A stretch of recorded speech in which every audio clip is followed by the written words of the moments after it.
Ji Young stood before the mirror in the tiny maid's room, straightening the collar of her white blouse.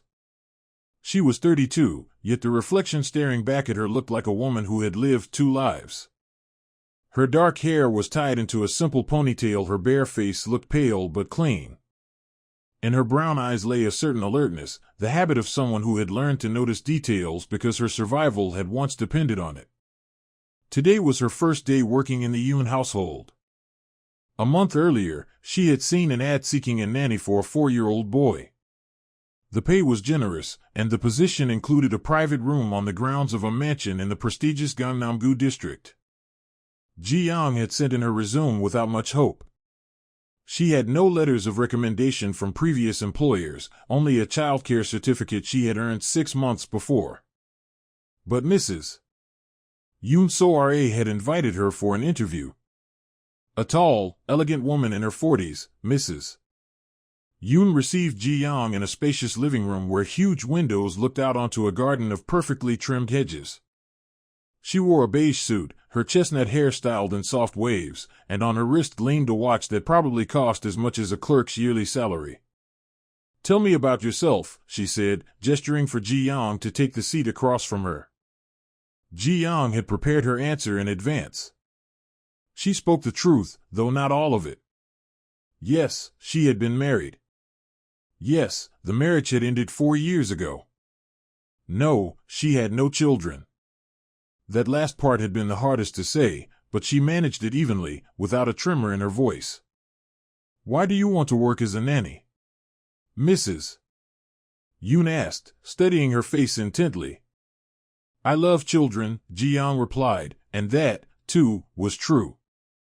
"And I need stability. I'm ready to give myself fully to my work, to be attentive and responsible." Something in her words, or perhaps in her expression, convinced Mrs. Yoon. 3 days later, they called to tell her she had been hired. Ji Young burst into tears after hanging up the phone. For the first time in 4 years, fortune had smiled on her. Those 4 years had been hell. After being thrown out of the home she had thought was hers, Ji Young literally found herself on the street. Sun Ho, her husband, no, her ex-husband, left her with nothing. Even the things she had bought with her own salary, he forbade her to take. "You brought nothing but misfortune into our home," he had said, blocking the doorway. "Get out and don't come back." Ji Young remembered how her knees had buckled. She had wanted to fall at his feet and beg, but pride stopped her. She simply turned and walked away, carrying only a small bag with her documents and phone. For the first few months, she stayed with her school friend Hyejin, the only person who hadn't turned her back. Hyejin lived in a tiny studio on the outskirts of Seoul, worked in a 24-hour convenience store, and barely made ends meet, but she shared everything she had. "You'll find a job, get back on your feet," Hyejin would tell her, hugging her at night when Ji Young cried into her pillow. "You're strong. You'll make it." Ji Young found work as a waitress in a small restaurant. Then as a cleaner in an office building. Then as a clerk in a convenience store. She worked 12, 14, 16 hours a day, saving every one she could to afford her own place. After 8 months, she managed to rent a room in an old house shared with 5 other tenants, 1 bathroom, 1 kitchen for all. But the physical exhaustion was nothing compared to the pain inside. Every night, Ji Young dreamed. In her dreams, she held her son. She remembered his face, tiny, wrinkled, eyes closed. She remembered how the nurse had laid him on her chest right after birth. A few seconds, maybe half a minute. Long enough for her to kiss his forehead, breathe in the scent of his skin, notice 3 small moles on his back, just below the left shoulder blade, forming a triangle. "My boy," she had whispered. "My little one." And then they took him away. The doctor had said something about urgent tests, the nurse had lifted the baby, and Ji Young had slipped into unconsciousness from exhaustion and medication. When she woke, it was already morning. Sun Ho was sitting beside the bed, his face gray, eyes red. She knew at once something terrible had happened. "Where's my son?" she asked, trying to sit up. He was silent, staring at the floor, fists clenched. Sunho, where is our baby? Her voice rose, growing hysterical. He's gone, he finally said.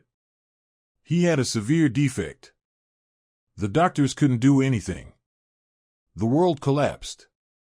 Ji-young screamed so loudly that nurses ran into the room. They gave her an injection, and she sank back into darkness. The next day, a doctor came, an elderly man with gray hair and a weary face. He explained that the baby had been born with a critical heart defect incompatible with life. He had lived only a few hours. I want to see him, Ji-young said. I have to say goodbye. The doctor shook his head. That's not possible. The body is already in the morgue, and because of the nature of the condition, we recommend not. I want to see my son. She screamed. But Sunho was adamant. He said it was better that way, that she shouldn't keep such images in her memory. He arranged the cremation without her. Ji-young never even learned where her baby's ashes had been scattered. She stayed in the hospital for 3 more days. Sunho visited rarely, quiet and distant. When she finally returned home, he moved out, supposedly for work, to his mother's place. She was left alone in an empty apartment. The nursery was gone, crib dismantled, toys hidden, wallpaper replaced. A week passed. 2. A month. Sunho barely came home. Whenever Ji-young tried to talk about what had happened, he cut her off, saying he needed time. She understood, their marriage had died with their child. Then, 3 months after the funeral, Sunho came home and said, I want a divorce. Ji-young had expected it, yet the words hit her like a slap. Why? She asked quietly. I've met someone else, he replied, not meeting her eyes. She's pregnant. Ji-young felt her body go numb. Pregnant. So he had betrayed her even while she was carrying their child. Maybe even before. Who is she? Ji-young asked, surprised at how calm her voice sounded. It doesn't matter. He finally looked at her, and in his eyes she saw only coldness. You can't have children, Ji-young. The doctor said after the complications, that's not true. She jumped to her feet. No one ever told me that. They did. He pulled a folded paper from his pocket. Here's the report. You were under medication you don't remember. Her hands trembled as she unfolded it. Medical certificate. Doctor's signature. Hospital seal. The words blurred before her eyes. Severe damage. Future pregnancy impossible. No, she whispered. It must be a mistake. No mistake. His voice hardened. I want a family, Ji-young. A real family. And you can't give me one. But we could adopt. She grabbed his hand. Or try treatment, other options, he pulled away. I don't want that. I want my own child. And Jiao will give me one. Jiao. The name sounded like a sentence. Ji-young knew it, Lee Jia, the daughter of the company director where Sunho worked. Beautiful, rich, spoiled. 5 years younger than Ji-young. You were cheating on me with her, Ji-young said. It wasn't a question. Sunho didn't answer. His silence was enough. The divorce went through quickly. Sunho was in a hurry, Jiao was already 4 months pregnant, and he needed to legalize the relationship before the baby was born. Ji-young didn't fight. She had no strength left. She signed everything, refused alimony, there were no children between them, so what for? And left. Now, for years later, standing before the mirror in the Yoon family's house, Ji-young adjusted her blouse one last time and stepped out of the room. The Yoon mansion was magnificent. A 3-story structure of pale stone and glass, surrounded by tall trees. Inside, there was space and light, white walls, honey-colored wooden floors, minimalist furniture. Pieces of modern art adorned the walls, and in the living room stood a grand piano which, judging by the sheet music on its stand, was actually played. Ji Yang descended the staircase into the main hall. It was Saturday, early September, and the morning sun poured warm light into the space. In the dining room, she found Mrs. Yoon drinking coffee and scrolling through her tablet. "Good morning, Mrs. Yoon," Ji Yang greeted her with a slight bow. "Good morning, Ji Yang." Soare smiled. "Did you sleep well? How's your room?" "Everything's wonderful, thank you." "Please, have breakfast with me." Soare gestured to the table already set with toast, jam, fruit, and a coffee pot. "My husband left on a business trip last night, so we can discuss everything calmly this morning." Ji Yang sat down, feeling a bit uncomfortable. Usually, the help didn't eat with their employers. But Soare didn't seem to think twice about it. "Ji-hoo's still asleep," she said, pouring coffee for Ji Yang. "He usually wakes up around 8. Before you meet him, I'd like you to know a few things about him." Ji Yang nodded, listening attentively. "Ji-hoo is a special boy," Soare began, her tone softening. "My husband and I adopted him when he was 3 months old. We couldn't have children of our own, and adoption was our only chance to become parents." She paused and took a sip of coffee. "Ji-hoo was very small when we got him. The agency told us that his biological mother gave him up right after birth. I don't want to go into details, but the adoption process was complicated." Soare frowned slightly. "We paid the agency a substantial amount to handle the paperwork. Everything was legal, of course, but the adoption system in our country is far from perfect." Ji Yang listened, feeling something tighten inside her. A child abandoned by his mother. She couldn't understand how anyone could give up their own baby. "Ji-hoo is healthy, active, very curious," Soare continued. "He attends a private kindergarten 3 times a week, but the rest of the time I'd like you to spend with him, take walks, play, read books. He has a slight speech delay, he stutters a bit when he's nervous, but the speech therapist says he'll grow out of it." "I'll be very attentive with him," Ji Yang promised. "I know." Soare smiled warmly. "I could see it in your eyes when you spoke about children. You have a gift." "If only you knew," thought Ji Yang. "If only you knew I once had a son. And lost him." At that moment, footsteps sounded from upstairs, followed by a child's voice, "Mom. Mom, where are you?" "I'm here, sweetheart." Soare called back. A little boy in pajamas covered with cars came running down the stairs. His dark hair was sticking up in all directions from sleep, his face was round, and his big brown eyes sparkled with curiosity. He spotted Ji Yang and stopped, gazing shyly at the stranger. "Ji-hoo, come here," said Soare. "This is Ji Yang, she's going to take care of you from now on." The boy slowly approached his mother, still staring at Ji Yang. "Hello, Ji-hoo," Ji Yang said gently, crouching down to his level. "My name is Ji Yang. I'll be your nanny. I hope we'll be good friends." Ji-hoo studied her for a moment, then asked, Are you going to scold me?" "Of course not," Ji Yang smiled. "Not unless you do something dangerous. Do you know how to play robots?" "Not really," she admitted, "but you can teach me." Ji-hoo thought about it, then nodded. "Okay. I like you." Soare laughed. "Perfect. Ji-hoo, go wash your face and get dressed, then come have breakfast." The boy ran upstairs. Ji Yang rose, feeling a strange stirring inside her. When she looked at Ji-hoo, something fluttered deep within, not just affection, but an odd sense of recognition she couldn't explain. 10 minutes later, Ji-hoo returned, washed and dressed in a t-shirt and shorts. He sat at the table and started on a piece of toast with jam. Ji Yang watched him, the way he wrinkled his nose while spreading the jam, how seriously he chewed, how his legs swung under the chair. After breakfast, you can play with Jihu in the garden, said Sora. The weather's beautiful today. Tomorrow's Sunday, and we'll have guests, so that day will be more structured. Guests? Jihu repeated, his face falling. Yes, dear.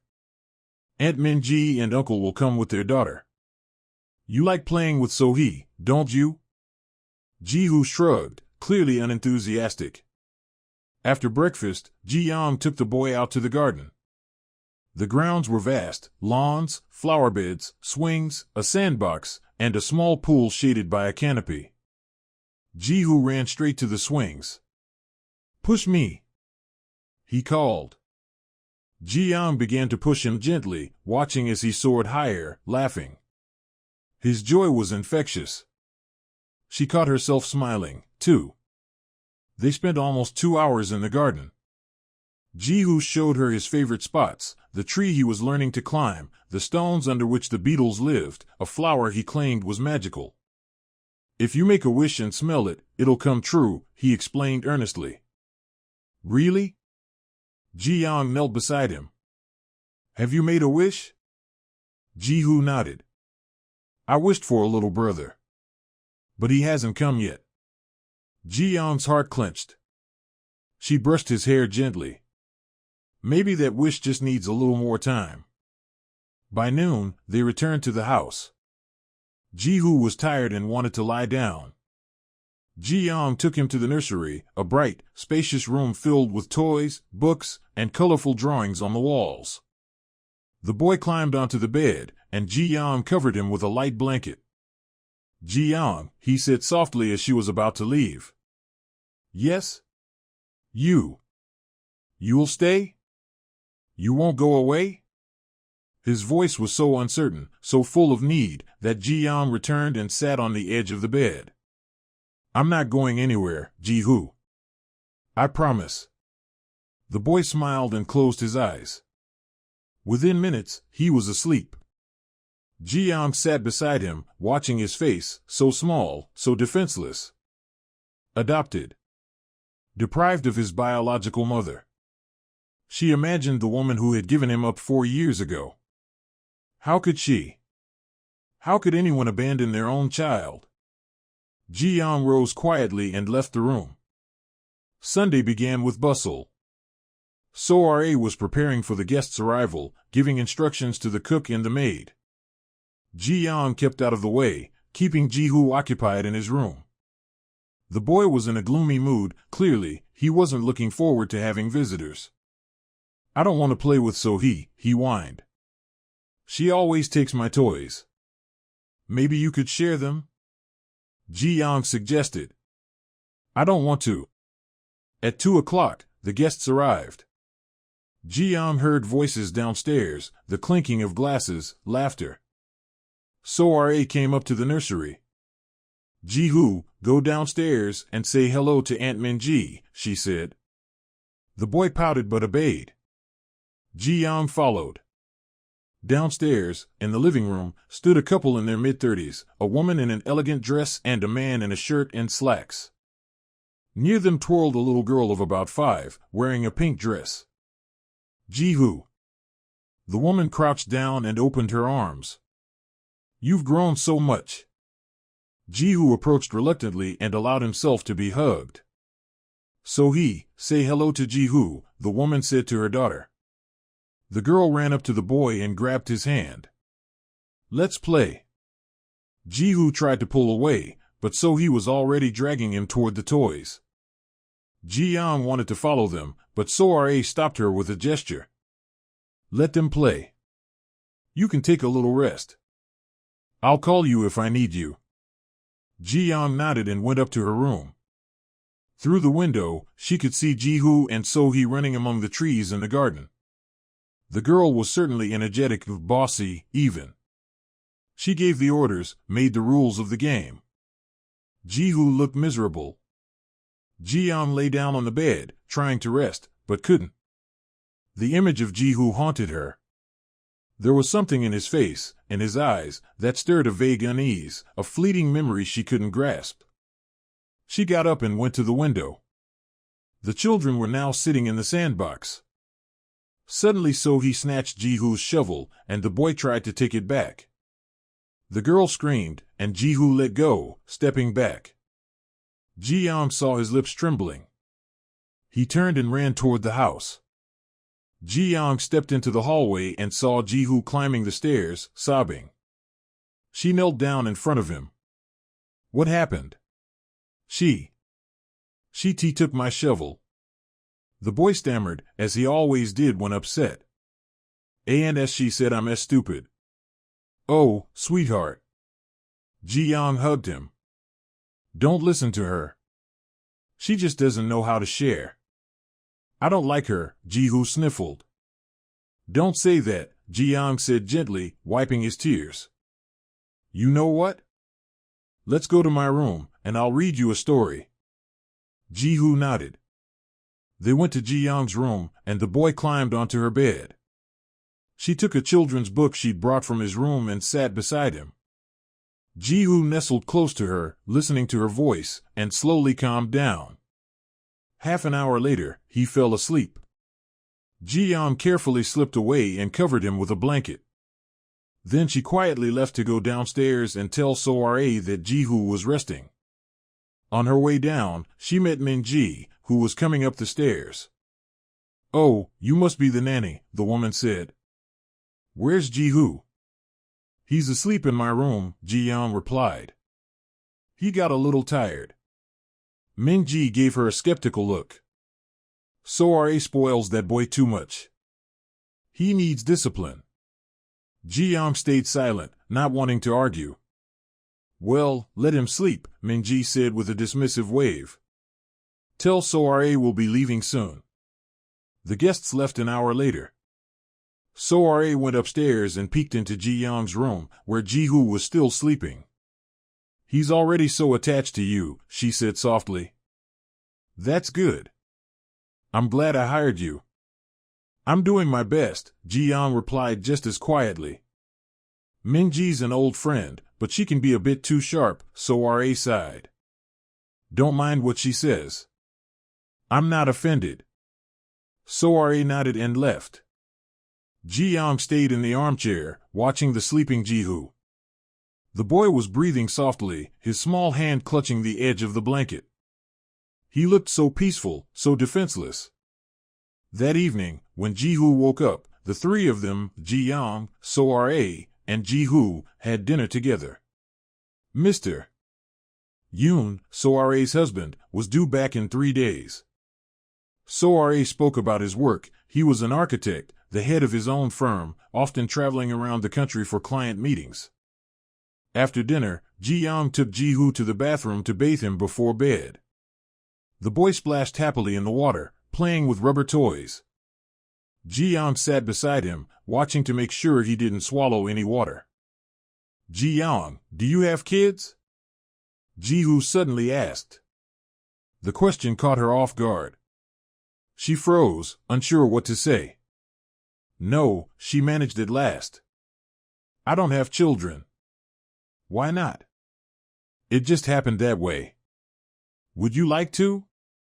Ji-young looked at him. There was nothing but innocent curiosity in his eyes. Yes, she admitted. I would like that very much.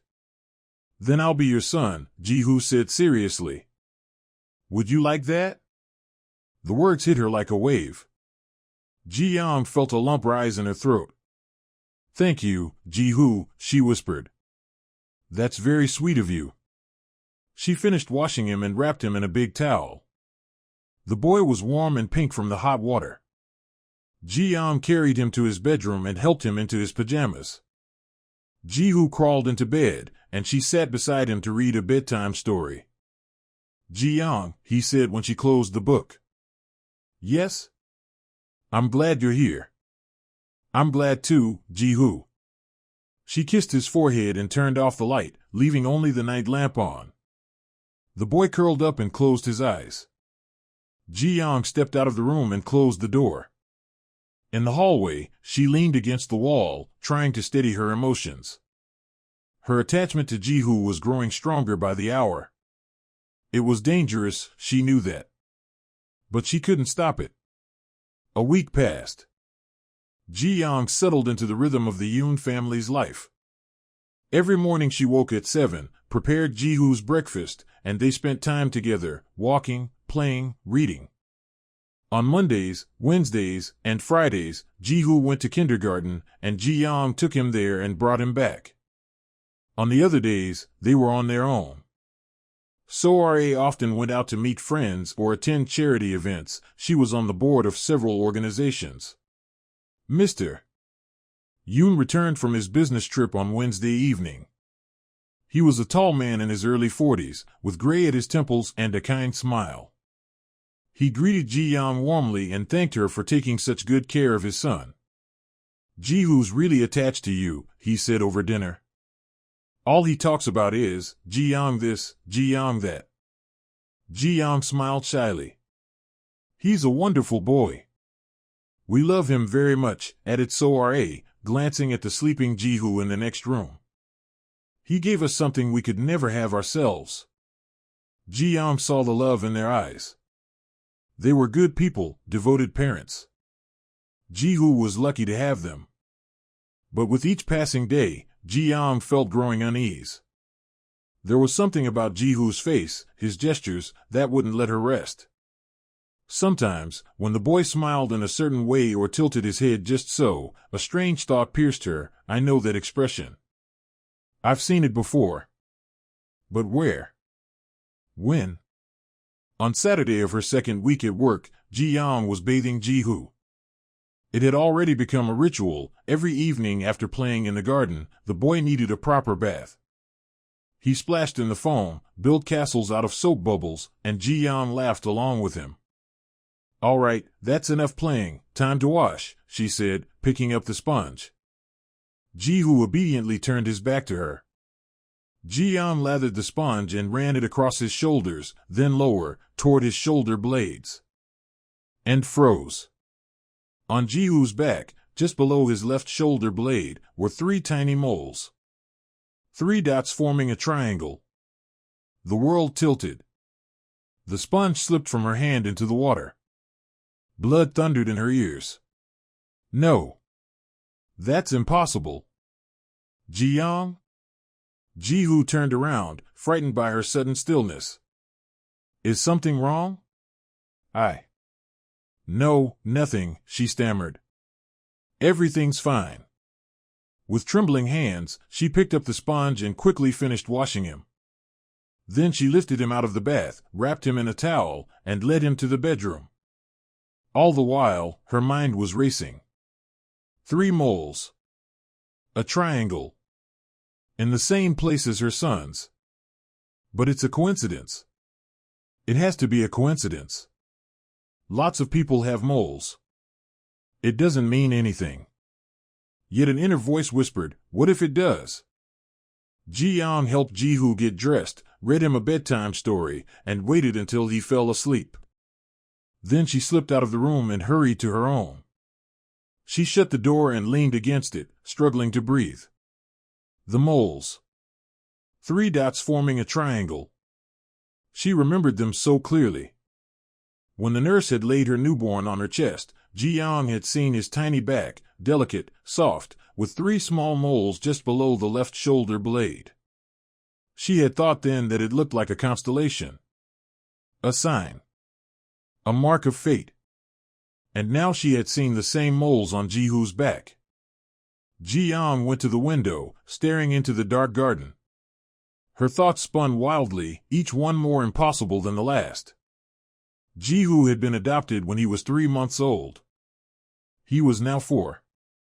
That meant he was born 4 years ago, around the same time her son was born. Her son had died. That's what they told her. But she had never seen the body. They hadn't allowed her to. What if? No.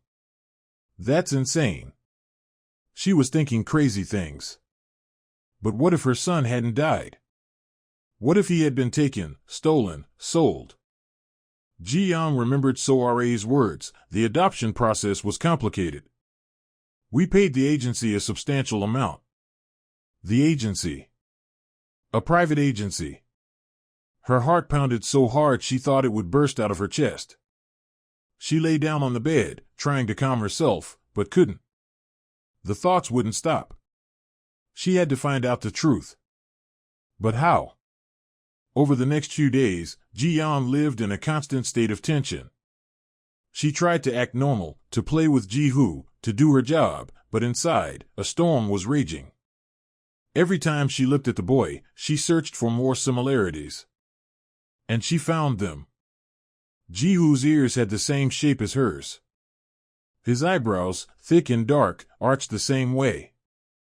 When he laughed, a dimple appeared on his right cheek, just like Ji-young's. But what struck her most was something else. Sometimes Ji-young caught herself thinking that Ji-hoo's face reminded her of someone else, someone she knew. And one morning, as the boy frowned, trying to tie his shoelaces, it hit her. Seon-ho. Ji-hoo looked like Seon-ho. Her ex-husband. The biological father of her son. Ji-young nearly screamed at the realization. She turned away, pretending to look for something in the closet until Ji-hoo got distracted. Then, when he ran off to play, she locked herself in the bathroom and splashed cold water on her face. It couldn't be true. It couldn't. But what if it could? On Thursday, while Soare was out at a meeting and Ji-hoo was playing in the garden under the gardener's supervision, Ji-young decided to do something she would once have thought unthinkable. She went upstairs to Mr. Yoon's study. The room was neatly arranged, a desk, bookshelves, a safe in the corner. Ji-young knew she was doing something wrong, but she couldn't stop. She had to know the truth. She opened the desk drawers, carefully going through the papers. Bills, letters, blueprints. Nothing useful. Then she noticed a locked drawer at the bottom. Ji-young looked around and tried to open it. It wouldn't budge. She knew people often hid keys nearby. She checked under the desk lamp and the pencil holder. Nothing. Then she looked under the desk and saw a small key taped to the underside of the tabletop. Ji-young peeled it off and unlocked the drawer. Inside was a folder of documents. She pulled it out and opened it. Adoption papers for Ji-hoo. Ji-young's hands trembled as she read. The boy's birth certificate. Name, Yoon Ji-hoo. Date of birth, April 15th, 4 years ago. April 15th. Her son had been born on April 14th. Ji-young turned the page. A contract with the adoption agency. Agency name, New Hope. Address, Seoul. Director's signature, So-min. Next came medical records, a health report from the time of the adoption.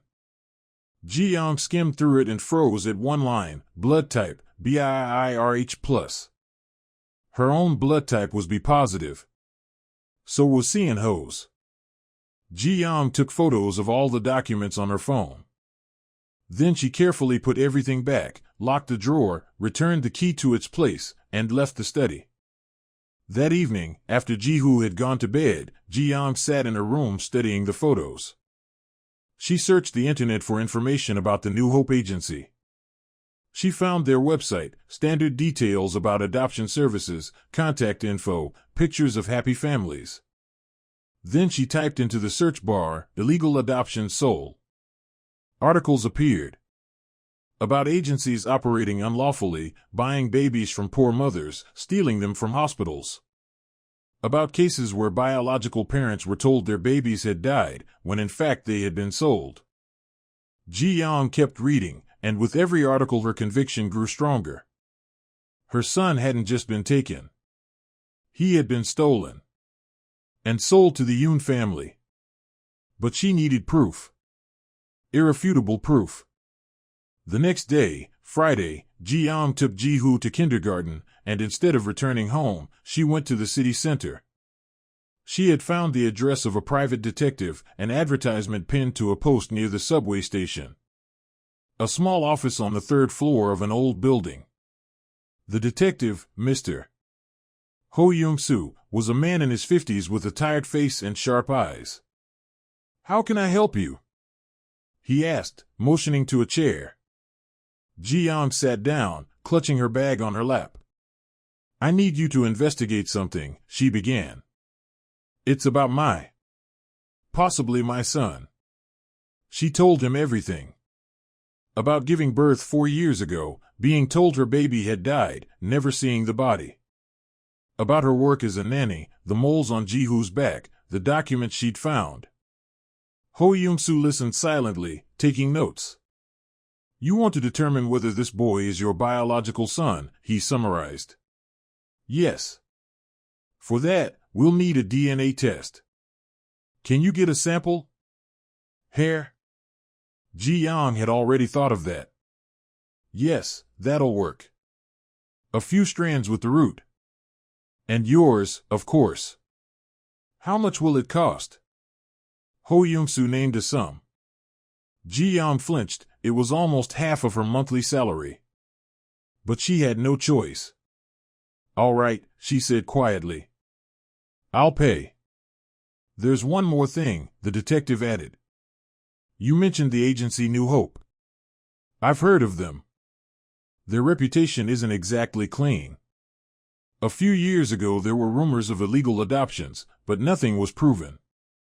If your suspicions are correct, we're looking at a serious crime. I understand. Bring me the samples, and I'll send them for analysis. The results should be ready in a week. Ji-young nodded and left. On her way back, she stopped at a pharmacy and bought sterile sample bags. That evening, while brushing Ji-hoo's hair before bed, she carefully pulled a few strands from his comb. The boy didn't notice a thing. Her own sample was easy to take. The next morning, Saturday, she returned to the detective's office and handed him the envelopes. A week, Ho Young-soo reminded her. I'll call you as soon as the results are ready. Now there was nothing left but to wait. That week was the longest in Ji-young's life. Each day dragged unbearably slow. She tried to act normal, playing with Ji-hoo, reading to him, but inside she was boiling with impatience and fear. Fear of learning the truth. And fear that the truth might not be what she hoped for. Ji-hoo seemed to sense her tension.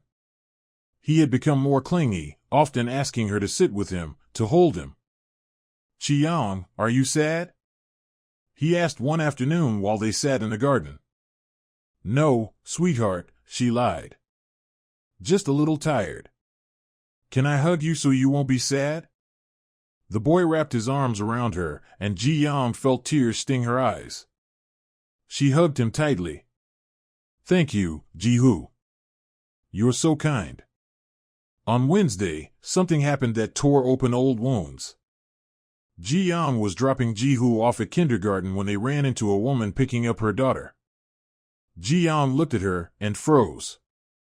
Lee Jia, her ex-husband's mistress. The woman who had destroyed her life. Jia recognized her too. Her face twisted in an unpleasant mix of surprise and disdain. Ji-young? She said. You work here? Her tone dripped with contempt. She looked Ji-young up and down, simple clothes, no makeup. Yes, Ji-young replied curtly, trying to keep her dignity. As a nanny? Jia gave a little laugh. Well, that suits you. Since you don't have children of your own. The words hit hard, but Ji-young clenched her jaw. Excuse me, I have to go. She took Ji-hoo's hand and led him inside. The boy glanced back at Jia. Who's that lady? He asked. Is she bad? No, just someone I used to know, Ji-young said softly. But the encounter shook her deeply. All day she couldn't think of anything else. Jia. The woman who ruined her marriage, and who had given birth to Sunho's son only 3 months after her own child had supposedly died. Or hadn't died.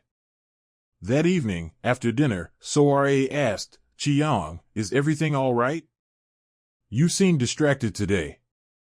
I'm fine, Madam Yoon. Just a little tired. Maybe you should take a day off? Soare looked at her with concern. You've been working nonstop for 3 weeks. No, really, I'm fine. Thank you. Ji-young didn't want time off. She couldn't leave Ji-hoo, not now, when she was so close to the truth. On Thursday, the 6th day of waiting, her phone rang. Ji-young ran into the garden, away from the house, and answered. Mrs. Chi? It's Ho Young-soo. Yes, I'm here, she said, her heart pounding. The results are ready. Can you come by? Now? Yes. It's important. Ji-young told So-ra she needed to go to the bank and asked for an hour off. Ji-hoo was at kindergarten, so it was easy. So-ra agreed. When Ji-young arrived at the detective's office, she was breathless with anticipation and fear. Ho Young-soo met her with a grave expression and handed her an envelope. Open it.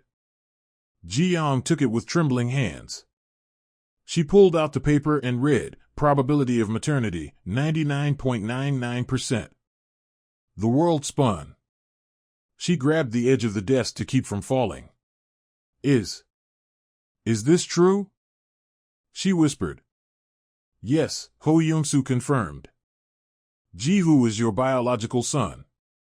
Tears flooded Ji-young's eyes. She covered her face, sobbing with a mix of relief, grief, and overwhelming joy. My son, she whispered through her tears. My boy is alive. He's alive. Ho Young-soo let her cry, then spoke quietly. Now we need to find out how this happened. I've already started digging into New Hope. Their record is dirty, and I think the hospital where you gave birth was part of the scheme. What do you mean? There's evidence that some hospital staff cooperated with the agency, stealing newborns from mothers who were told their babies had died, then selling them through New Hope to wealthy couples. Your case isn't unique.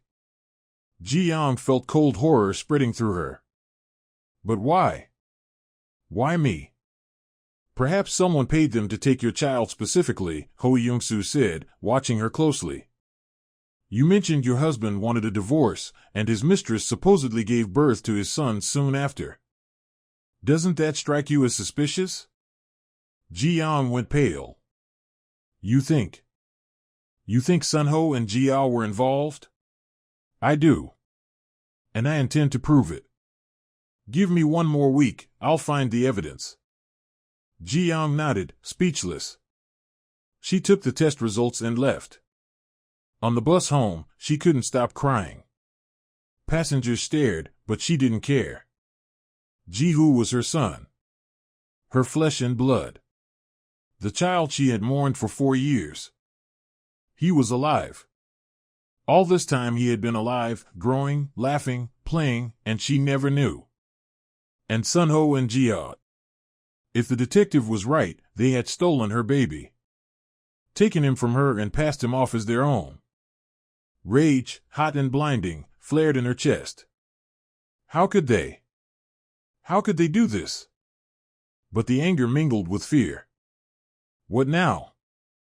If she told the Yoons the truth, what would happen? They loved Ji-hoo as their own son. They didn't know he'd been stolen. They were victims too. But Ji-hoo, he was her son. Her flesh and blood.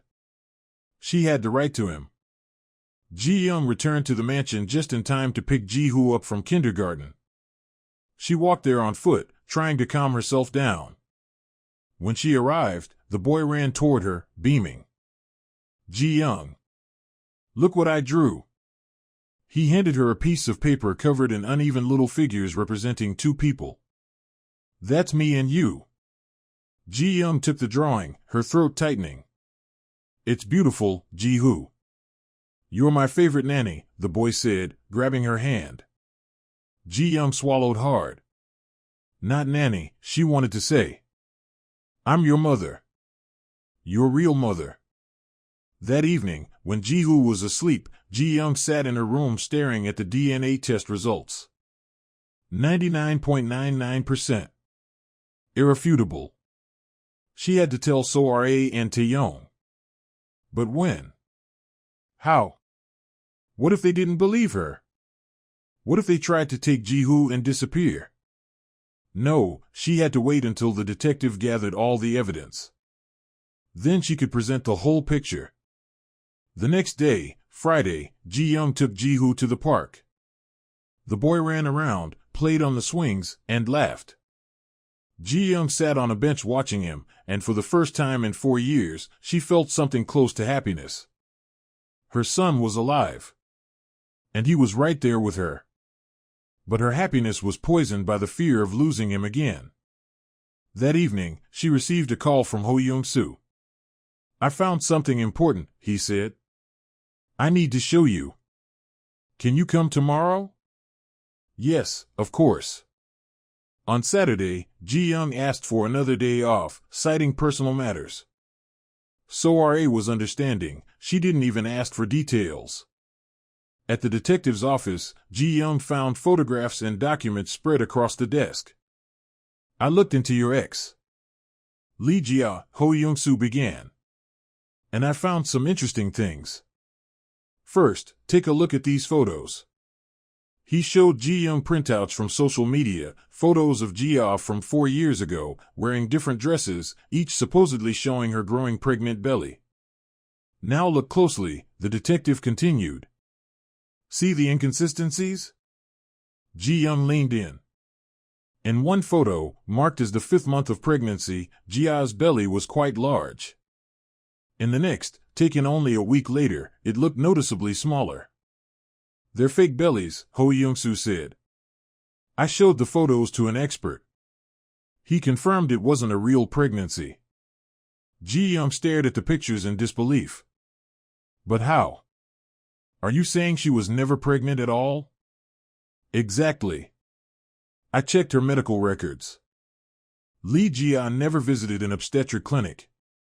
There are no records of pregnancy.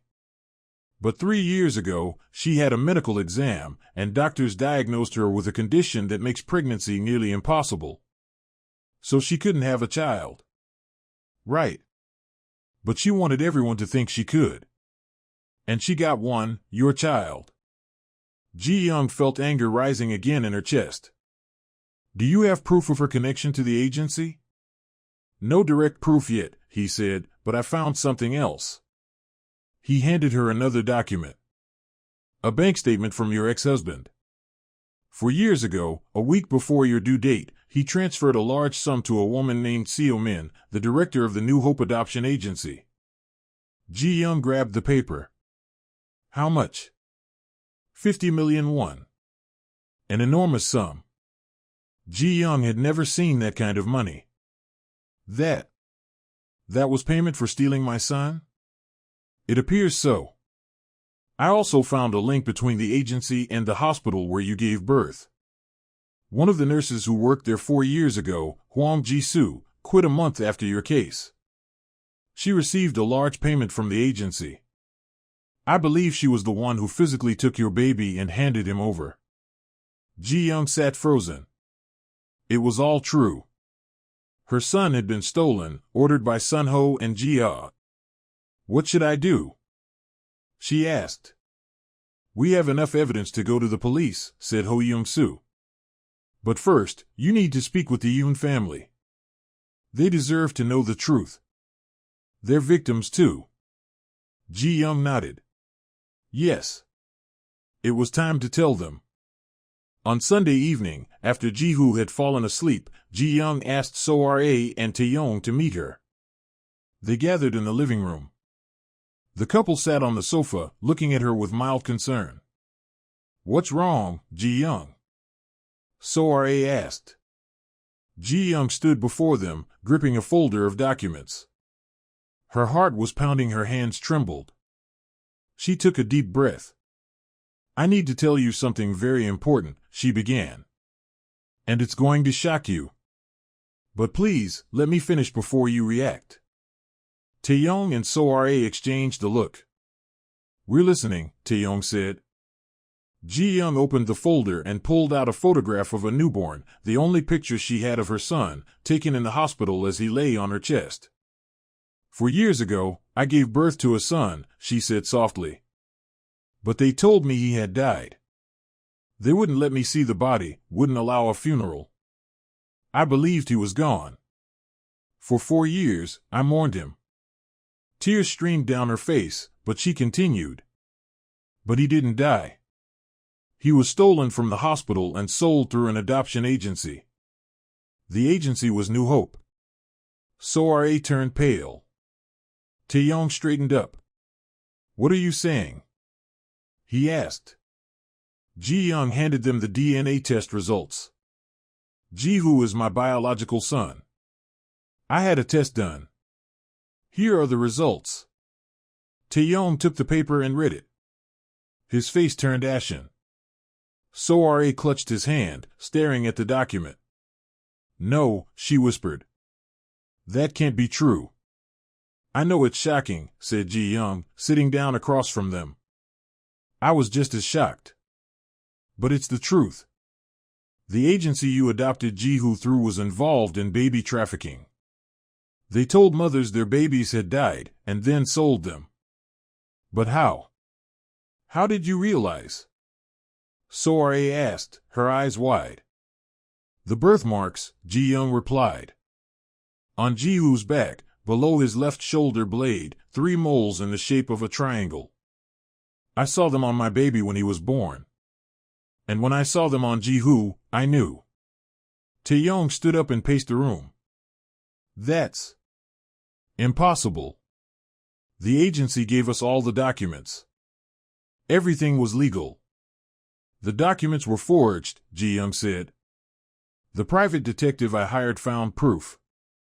The agency worked with corrupt hospital staff. They stole babies and issued fake death certificates. She took out more papers, bank statements, information about nurse Hwang Ji-soo, photos of Ji-ah with the fake belly. What's more, Ji-young continued, her voice trembling with anger, my son was stolen on purpose. My ex-husband paid the agency 50 million won to take my baby. Because his mistress couldn't have children, but they wanted everyone to believe she had given birth. Soare covered her mouth with her hand, her eyes filling with tears. Oh my God, she whispered. We bought a stolen child? You didn't know, Ji-young said gently. You're victims too. The agency deceived you just like it deceived me. Taeyong returned to the sofa and sat down beside his wife. He looked stunned. What happens now? He asked hoarsely. I want my son back, Ji-young said, her voice suddenly turning firm. But I also understand that Ji-hoo loves you. You raised him, cared for him. You're good people. I don't want to take away the family he knows. What are you suggesting? Soare asked through her tears. I want the truth to come out. I want everyone responsible to be punished, the agency, the nurse, my ex-husband, his wife, all of them must face justice. And as for Ji-hoo. Ji-young paused, searching for words. I want to be his mother. But I don't want to destroy his life. Maybe we can find a way. To share him? Joint custody, perhaps? Taeyong and Soare exchanged a long look. Then Taeyong nodded slowly. We'll need time to think, he said. This is a lot to take in. But if what you're saying is true, we'll stand by you. We'll help you bring the guilty to justice. Thank you, Ji-young whispered. Soare stood and approached her. Suddenly, she embraced Ji-young. I'm so sorry, she said through tears. So sorry for what you went through. Ji-young hugged her back, and they cried together, 2 women deceived by the same cruel system. The next morning, Taeyong contacted the family lawyer. The 3 of them, Ji-young, Taeyong, and Soare, met with him and explained everything. The lawyer, an experienced man named Oh Sang-hyun, carefully reviewed all the documents. You have a strong case, he said. The DNA test is irrefutable. The financial records prove a connection between Mr. Sun and the agency. The fake pregnancy photos of Ms. Lee, together they paint a clear picture of a criminal conspiracy. What should we do next? Taeyong asked. You must go to the police and the prosecutor's office, the lawyer replied. This is a case of child abduction, document forgery, and fraud. The offenders could face lengthy prison sentences. What will happen to Ji-hoo? Soare asked, gripping her husband's hand tightly. Legally speaking, Ms. Chi is his biological mother and has full parental rights. However, since the boy spent his first years with you and is emotionally attached, the court will likely consider his best interests. Shared custody is a very realistic possibility. Ji-young felt a wave of relief. When should we go to the police? The sooner, the better. Tomorrow morning, if possible. They agreed to meet the next day at the police station. Ji-young returned to the mansion with a heavy heart. A difficult conversation awaited her. She would have to tell Ji-hoo the truth. But not yet. First, she needed to deal with the legal side. That evening, as she tucked Ji-hoo into bed, the boy asked, Ji-young, why is Mom crying? She's just a little sad, Ji-young said, adjusting his blanket. Because of me? No, of course not. Mom and Dad love you very much. And do you love me? Ji-hoo looked up at her with his big eyes. Ji-young felt her heart tighten. More than anything in the world, she whispered, kissing his forehead. The next day, Tuesday, the three of them went to the police station. Detective Ho Young-soo joined them, bringing all the collected evidence. The case was assigned to an experienced investigator, Captain Lee. He listened carefully, reviewed the documents, and agreed there was enough to open a criminal case. We'll start with the New Hope Agency, he said. We'll conduct a search and seize all records. If it's confirmed they were involved in baby trafficking, this will become a major case. What about Sun-ho and Lee Jia? Ji-young asked. They'll be summoned for questioning as well.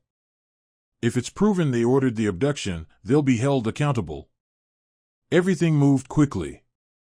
The next day, police raided the New Hope Agency's office. Director Seo Min was arrested at her desk. In the agency's computers, they found a database containing information about dozens of stolen babies. The case turned out to be even larger than anyone had expected. Sun-ho and Lee Jia were called in for questioning on Friday. Ji-young wasn't present, but lawyer Oh Sang-hyun kept her informed. At first, they denied everything. But when shown the bank transfers, Jia's fake pregnancy photos, and the DNA test results, their defenses began to crumble. Jia broke first. She confessed that she had indeed been unable to have children, and when Ji-young became pregnant, she and Sun-ho decided to steal the baby and pass him off as their own. Sun-ho contacted the agency through an acquaintance, paid them, and they arranged everything else. Sun-ho tried to shift all the blame onto Jia, claiming it had been her idea. But the evidence was undeniable. He made the payments, he signed the contract with the agency. Both were arrested, along with nurse Hwang Ji-soo, who had physically taken the baby from the hospital room and handed him to the agency. Director Seo Min and 3 of her employees were also arrested for organizing the criminal scheme. The case quickly drew public attention. The media latched onto the story: stolen children, a corrupt adoption agency, a criminal conspiracy. Ji-young tried to stay out of the spotlight to protect Ji-hoo's privacy. But one day, 2 weeks after the investigation began, reporters found her outside the Yoon mansion. She refused to give interviews, but one of them shouted, "Ms. Chi, what do you feel, knowing your son is alive?" Ji-young stopped. She turned around and looked straight into the camera. "I feel that justice has finally been served," she said softly but firmly. "And that those who took my son will get what they deserve." The reporters recorded every word, but Ji-young was already walking away, back into the house where her little boy was waiting. 3 months later, the case went to court. Sun-ho, Lee Jia, Seo Min, and the others stood trial. The process was long and exhausting, but the evidence was overwhelming. Sun-ho received 8 years in prison for child abduction and fraud. Lee Jia was sentenced to 6 years. Seo Min, as the scheme's organizer, was given 12 years. Nurse Wang Jisoo got 5. For Ji Young, it was a victory, but the real battle was still ahead, the fight for her son's heart. Ji-hoo learned the truth on a sunny October day. So-ra, Taeyong, and Ji-young sat with him in the living room, and together, slowly and gently, they told him everything. The boy listened silently. When they finished, he looked at Ji-young. "So, you're my mom?" he asked quietly. "Yes," Ji-young replied, holding back tears. "I gave birth to you. But bad people took you away from me, and I thought you had died. I searched for you for 4 years, and I found you." Ji-hoo sat quietly, processing it all. Then he turned to So-ra. "Then, you're not my mom?" So-ra burst into tears. "I love you like my own son, Ji-hoo. I'll always love you. But Ji-young is your real mother. But can I still call you mom too?" the boy asked, his lips trembling. "Of course, sweetheart." So-ra hugged him. Ji-hoo wrapped his arms around her, then reached out toward Ji-young. She came closer and embraced them both, and the three of them sat like that, crying and comforting one another. After that, a new life began. The court granted joint custody. Ji-hoo would spend half of his time with the Yoon family and half with Ji-young. It wasn't easy, especially for the boy, who had to get used to 2 homes, 2 mothers. But everyone tried their best. Ji-young found a new job at the design studio where she had worked before her marriage. Her former boss, having heard her story, offered her the position again.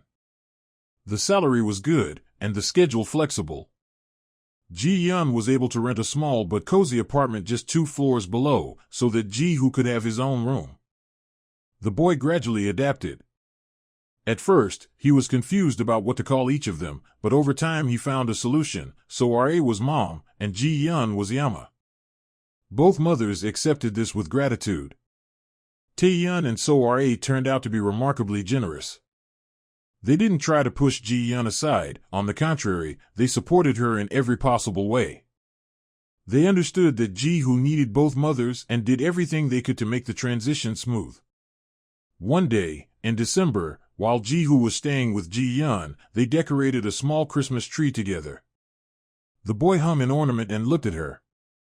"Yama," he said softly. "I'm glad you found me." Ji-young hugged him tightly. "So am I, sweetheart." "So am I." "Will you stop being sad now?" "Yes. As long as you're with me, I won't be sad anymore." Ji-hoo smiled and hugged her tighter. That evening, after the boy had fallen asleep in his new room, Ji-young sat by the window, gazing at the city lights. For years ago, she had lost everything: her husband, her son, her home, herself. She thought she would never recover, that her life was over. But she survived. She fought. She found her son. The path had been long and painful. And there were still challenges ahead. Ji-hoo would need time to fully accept her as his mother. But now, they had time. Their whole life was ahead of them. Ji-young looked at the sleeping boy.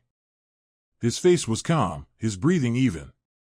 On his back, she knew, were 3 small moles forming a triangle, a mark of fate that had led her back to him. "Good night, my son," she whispered. "I love you. And I'll never let you go again." Outside, the first snow was falling.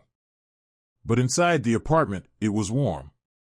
Ji-young stood up, tucked a blanket around Ji-hoo, and kissed his forehead. A new life was just beginning. And this time, it would be a happy one.